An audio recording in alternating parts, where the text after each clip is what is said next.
모습으로 태어나 살아간다. 아름다운 진화를 위해 시차를 두고 고향을 떠나오던 그날 그곳에서의 우리들의 모습과 마음을 까맣게 잊어버린 채 말이야. 사실 우린 얼마나 자기 영혼의 실체를 기억하고 있을까? 인간을 사랑하여 인간으로 다가와 가져보는 이 시간 동안 원래 하나였던 우리가 서로 다른 모습으로 태어나 너와 나 혹은 우리와 남으로 다시 만나는 이 순간 안에서 고향에 대한 기억을 잃어버려 존재의 의미도 잊어버린 우리들.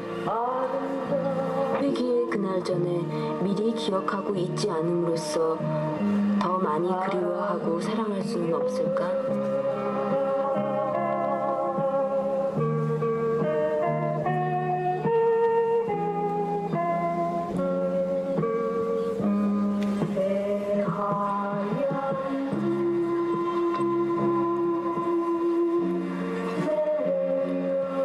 인식하거나 기억하지도 못하는 우리들의 행동과 삶의 모습을 보면서 그들 앞에 잊지 마세요란 말을 건넨다는 것은 정말 무리한 일일지도 몰라.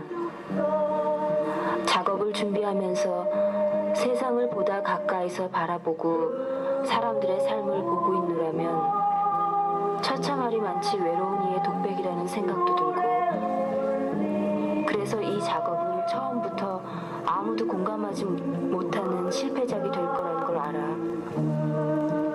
하지만 그래서 더더욱 준비하고 실천할 수밖에 없는 말 한마디는 잊지 마세요 하는 그 말 한마디야.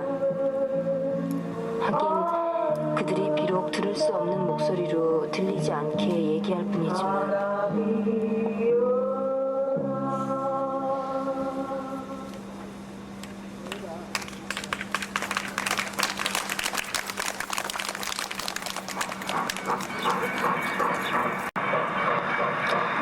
아주 오래전, 아니 어제였을까?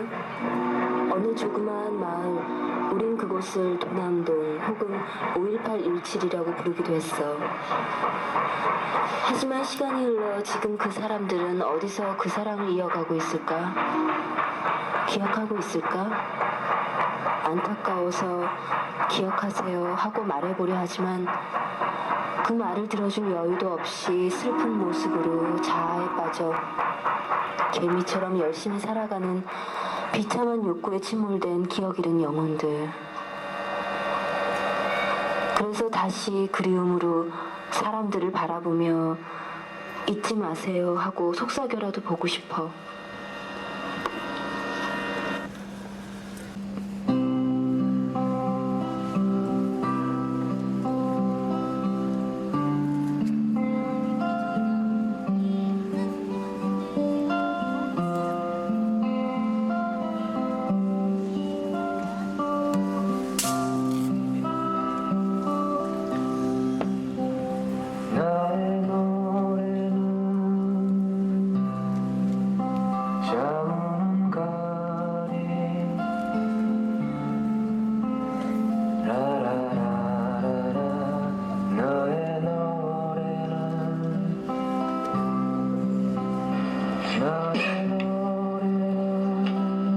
사람들은 늘 자신을 생각하면서 자신이 하고픈 것 안에서 사랑이나 선을 찾곤 하지. 언제나 그렇듯 사람들은 사랑하고픈 것만 사랑하며 행동하고픈 것만 행동해. 그래서 자신의 이기심의 존재 안에서 사랑하고 봉사하지. 하지만 선이나 의를 위해 자기를 버리지는 못한다고 해도 그 조그마한 이기적 사랑의 불씨가 영혼을 기억하는 시작은 될 거야.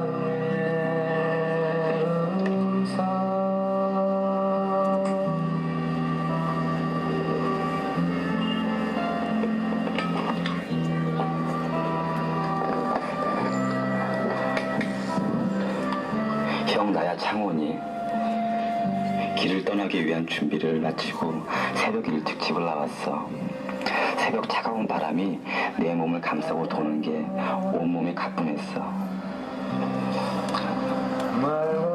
영산강 조난지 경복궁을 들렀다가 천천히 길을 걷기 시작했어.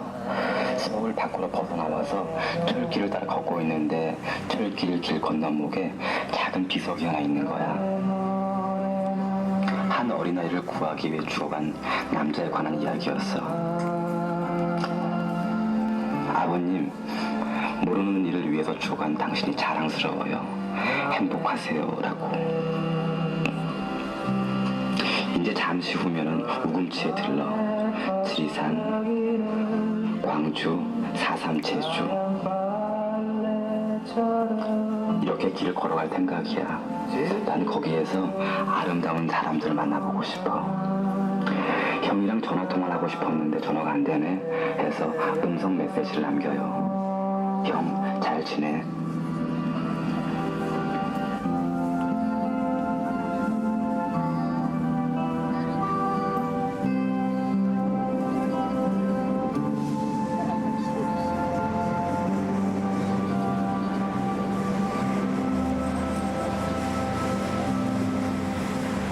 너의 노래는 기나긴 밤 라라라라라 너의 노래는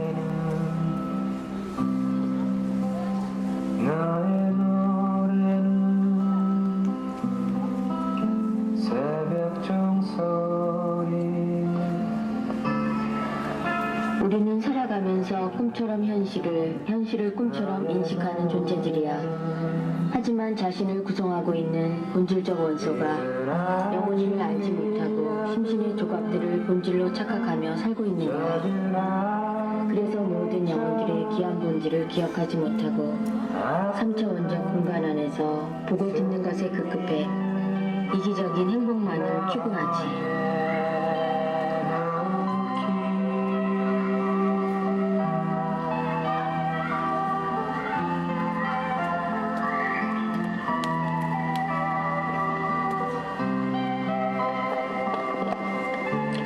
나야.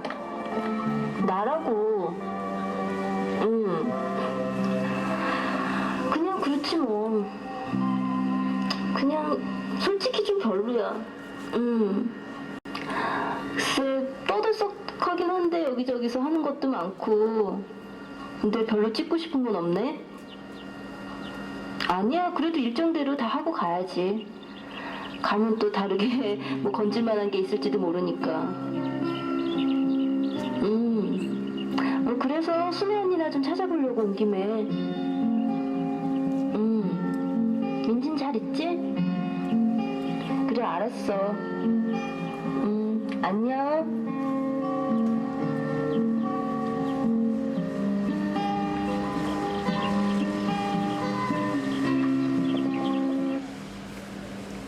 그들이 떠나온 하늘에 대하여처럼 이 작업은 우리가 뿌연 창을 통해 바라보는 불순함과 어리석음을 문을 열고 바라보는 훈련이며 시각의 전환이 되었으면 해.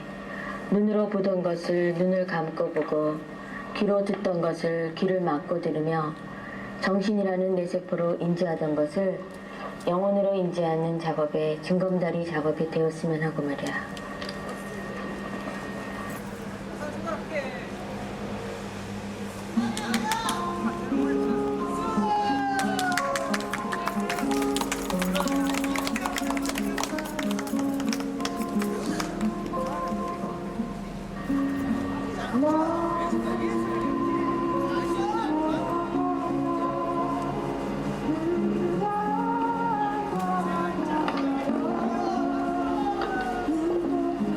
제 차례인가요? 여기 쓰면 돼요? 잠깐만요. 이제 할게요. 제가 찾는 사람은 김순애 씨입니다. 헤어진 건 76년도인 것 같고요. 그때 순애 언니가 18이고 전 14살이었어요. 노동하시던 부모님이 사고로 돌아가시고 저희가 7남매인데 7남매만 남아서 정임 언니랑 오두가도 못하고 방을 구하러 다닐 때 저희를 보살펴준 언니거든요. 정임 언니랑 저희 동생들 보고 아무도 방을 내주지 않고 문전박대할 때 순애 언니가 우연히 저희를 보고 자기 집에라도 가서 같이 지내자고 해서 상계동 쪽으로 가게 됐어요. 불암산 밑에 재영국민학교 쪽에 작은 문방구가 있었고요. 그 뒤쪽에 판잣집이었는데 단칸방에서 구로동 공장에 출퇴근하는 언니였어요. 마침 주인이 없이 새들어 사는 방이어서 주인 눈치를 볼 필요는 없었는데 그래도 그 조그만 방에 혼자 살기도 불편한데 싫은 표정도 하나도 안 보이고 우리 남매 7을 모두 한 방에 데려다가 그 겨울을 낳았거든요. 막내는 4살이었고요. 맞은 정임 언니는 순애 언니 소개로 공장에 나갔지만 그래도 8 식구의 생활이란 게 늘 부족한데 순애 언니는 자기 먹을 건 챙기지도 않고 우리 동생들만 주고 그랬거든요. 동생들이 춥다고 이불싸움 하다가 저나 정임 언니한테 야단이라도 맞아 울면 순애 언니 먼저 나서서 덮어주고 아랫목에도 뉘고 언니랑 저를 오히려 야단쳤어요. 네. 넷째 동생이 집 앞 가게에서 빵 훔쳐 먹다가 주인 아저씨한테 잡혀서 집에까지 온 적이 있었어요. 정임 언니는 없었고 저는 무서워서 나가지도 못하고 숨어버렸는데 마침 아파서 공장에 못 나가고 쉬고 있던 순애 언니가 막 달려나가서 아저씨한테 죄송하다고 비는 거예요. 그리고 들어와서는 제가 우는 거 보고 같이 막 울잖아요. 넷째 동생한테는 한마디 야단도 안 치시고. 정임 언니가 지난해 세상을 떠났어요. 25년 동안 상계동에서의 그 겨울을 잊지 못하고 늘 순애 언니 얘기를 했어요. 꼭 찾아서 은혜를 갚아야 된다고요. 아니면 다른 사람한테라도 꼭 언니의 은혜 보답해야 된다고. 20년 전인가 언니 과 부딪혔는데 그저 눈인사만 하고 가시더래요. 정임 언니 이름은 기억하실 거예요. 키가 적었고 좀 통통한 편이었거든요.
나는 이 작업에서 우주에 공존하며 별을 가꾸고 있던 모든 영혼들이 이 지구에서 서로 자신을 기억하고 회상할 수 있는 영혼의 시선이 교차되길 노력해. 그러면 우리가 보고 듣고 생각하던 3차원적 갈등과 선입견, 고통과 욕심, 그리고 편애와 미움이 모두 한갓 부질없는 찰나임을 발견케 될 것이니까. 그리고 그것을 기억함으로 인해서 외모나 선입견으로 미워하거나 아니면 동정하거나 사랑하던 단순한 미물로서의 가슴들이 열릴 거고, 우리가 왜 사랑하여야 하며 왜 이 짧은 순간의 여행에서 자신을 버리고 공동체를 위해 존재해야 하는가 하는 의미를 알게 될 거야.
잊어버리고 모두 다 하늘같이 귀하고 아름다운 영혼들임을 발견했으면 좋겠어. 그래서 우리가 알고 있는 현실이 꿈이고 꿈이라 믿어온 영혼의 세계가 바로 그들과 내가 떠나온 하늘, 즉 현실임을 어렴풋이나마 감각하게 되었으면 좋겠어. 보이는 사람만 볼 것이며 들을 수 있는 사람만 들을 수 있을 거야. 편견이 자신을 감싸고 있다면 그 벽으로 인해 영혼을 보지 못하거나 아니면 못 보고도 보았다고 거짓말을 하겠지. 우린 아마 착각하는 현실처럼 진실을 시시각각으로 공유할 수는 없을 거야.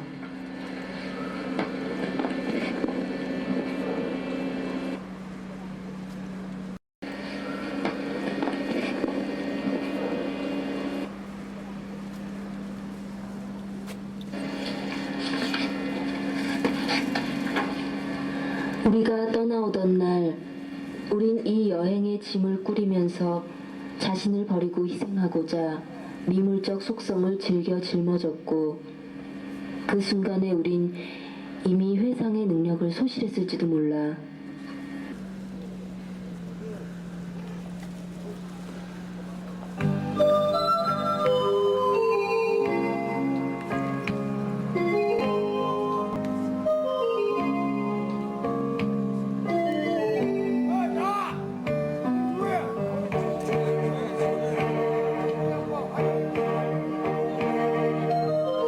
나 혼자 이렇게 앉아있어. 그 사람 오지 않네. 이곳에 와서 만난 그 사람 지금은 왜 못 오시나. 희미한 불빛 가운데서 나온 술잔에 던져버린 나의 모습 바닥을 내기에 잊을 수 없어. 그 추억, 그 순간 사랑의 미련이었나.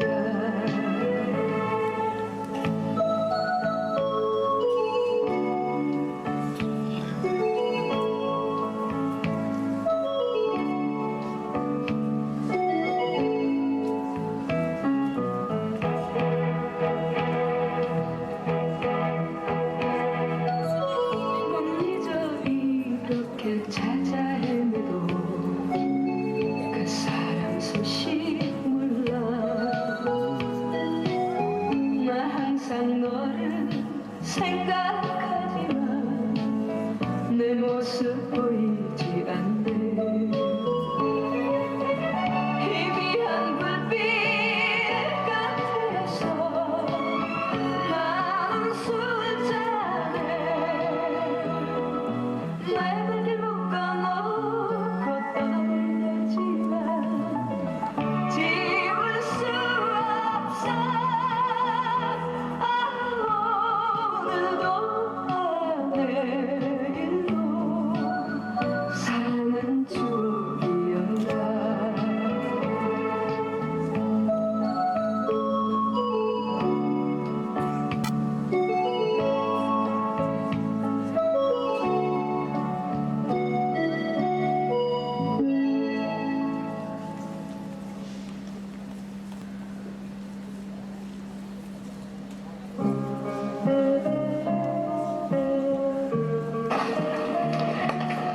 이거 한번 읽어보실래요? 어느 광주분이 쓴 글인데. 광주에 관심을 가져주시니 고맙네요. 모두들 말로는 관심을 갖는다고 말합니다. 그러나 그게 부담이었 혹은 잘못됐다는 비판에서든 어쨌든 광주는 외롭습니다. 그 책임이 1차적으로는 광주를 지키는 사람들에게 있겠지요. 그러나 그 책임의 일부는 그런 광주를 비판하는 방관자들에게도 있다는 게 제 생각입니다.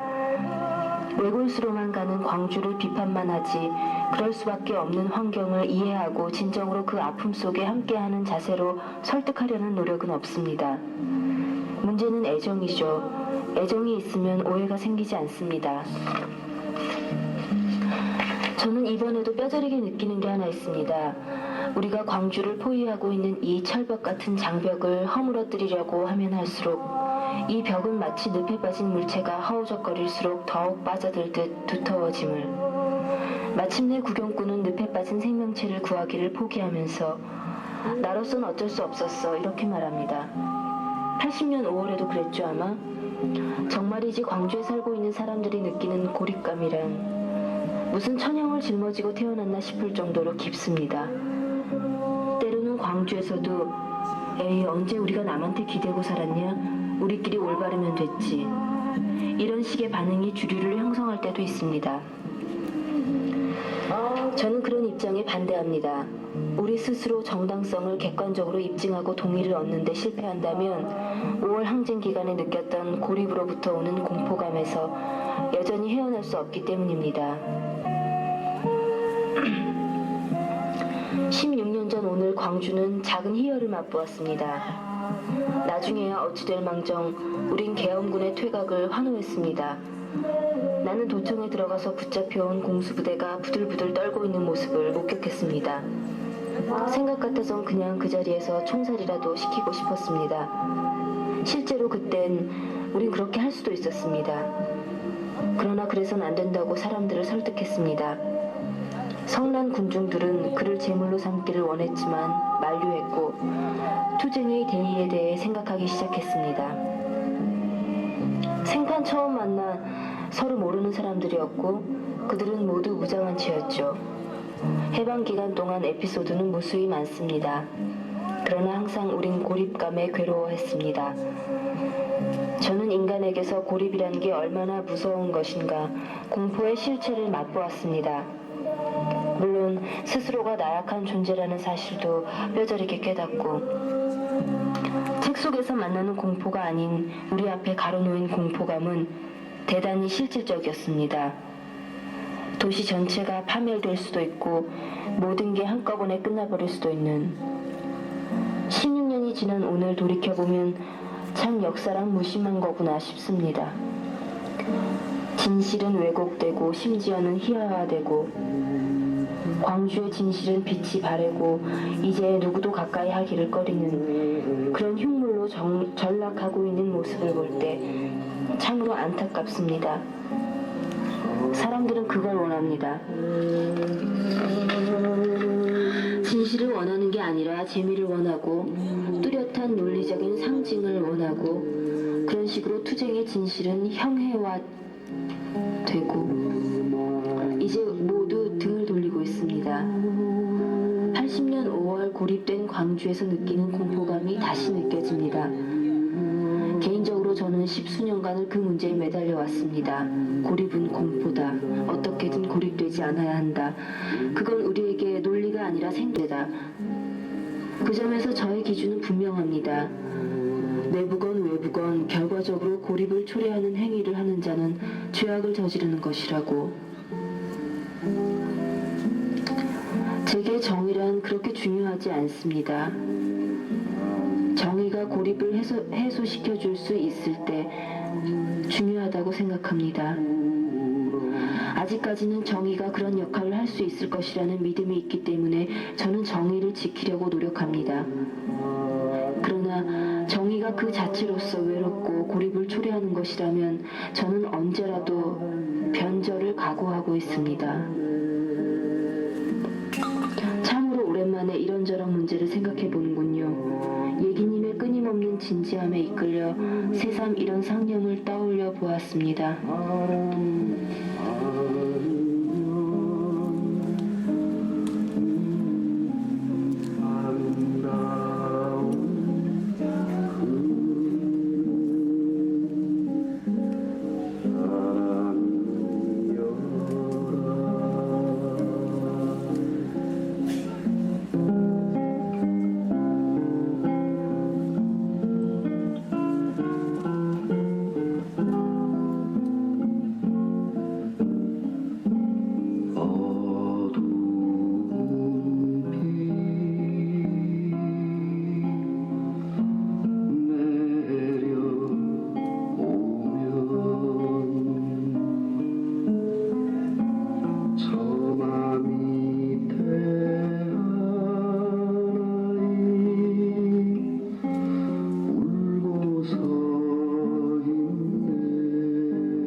이런 소외가 투쟁적 또래의식을 만들어온 사회적 구조에 익숙한 사람들에게 다소간의 어려움을 느끼곤 해.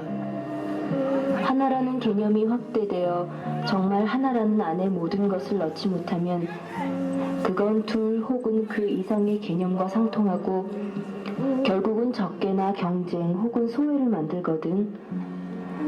가족 공동체라는 말의 의미를 생각해봤어. 그것은 우리 가족, 너희 가족이란 개념이 아닌 생명체 모두가 하나의 가족 개념을 갖는 걸 말하지. 이런 측면에서 본다면 가족이란 것이 편애나 그로 인한 슬픔을 자제하게 되고 그것이 간혹은 냉정으로 오해받을 수도 있을 것 같아. 마치 어린 왕자가 여우를 길들이면 그 여우와 다른 여우를 구분하게 되어 모든 여우를 사랑할 수 없게 되는 모순 안에서 미처 만나지 않은 모든 여우마저 가족 공동체로 사랑하려 할 때 길들여진 여우가 오히려 사랑의 소외를 느끼는 그런 거지.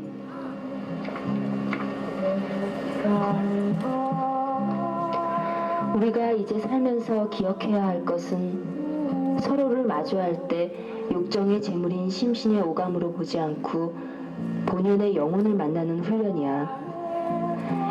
일상의 사람들은 마치 신 레드라인에 나오는 전장 속 군인들의 모습과도 같아.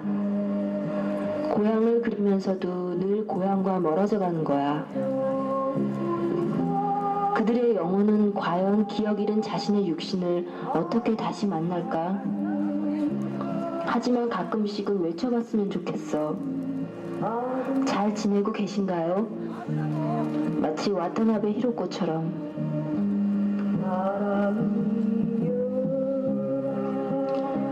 원래는 하나였던 우리의 그 큰 영혼의 모습으로 세상을 바라보면서 내게 반문하고 내 마음과는 너무도 다른 또 다른 나를 인간 안에서 바라보는 거야. 어쩌면 같은 영혼이었을지도 모른다는 어렴풋한 기억 속에서 상대를 죽이는 신 레드라인의 우리들의 모습처럼 시간의 공존 속에서 단지 역사라고 오판하는 우리의 망각을 보면서 기억하고 계신가요? 기억하세요? 이렇게 말하는 거야. 그리고 마지막으로 잊지 마세요. 우리가 떠나온 하늘에 대하여 하고 말이야.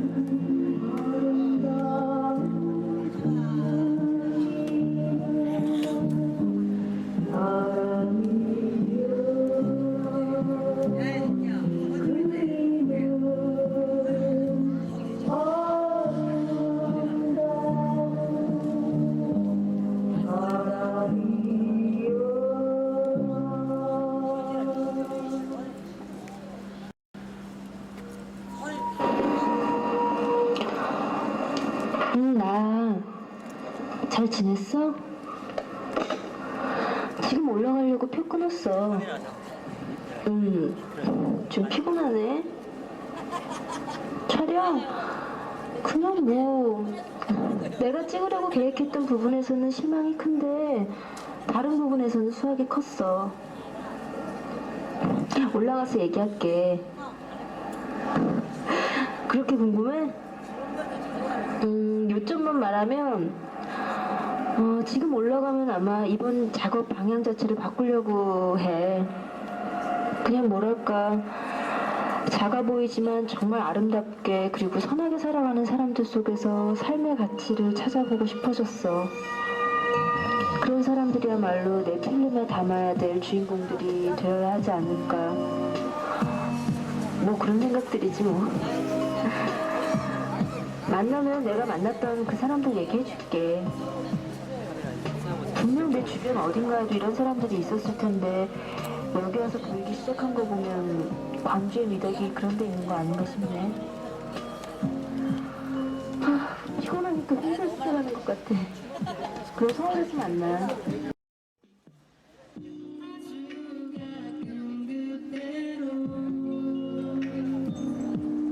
돌아가고 싶다 생각했지 바보처럼 날 사랑해줬던 널 보고 싶어라 너의 뻔한 미소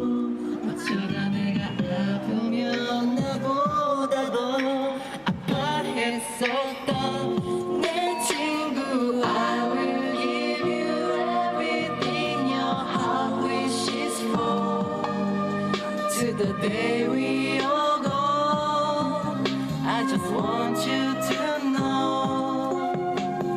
잊혀질 때까지는 널 사랑할게. 내가 할 수 있는 마지막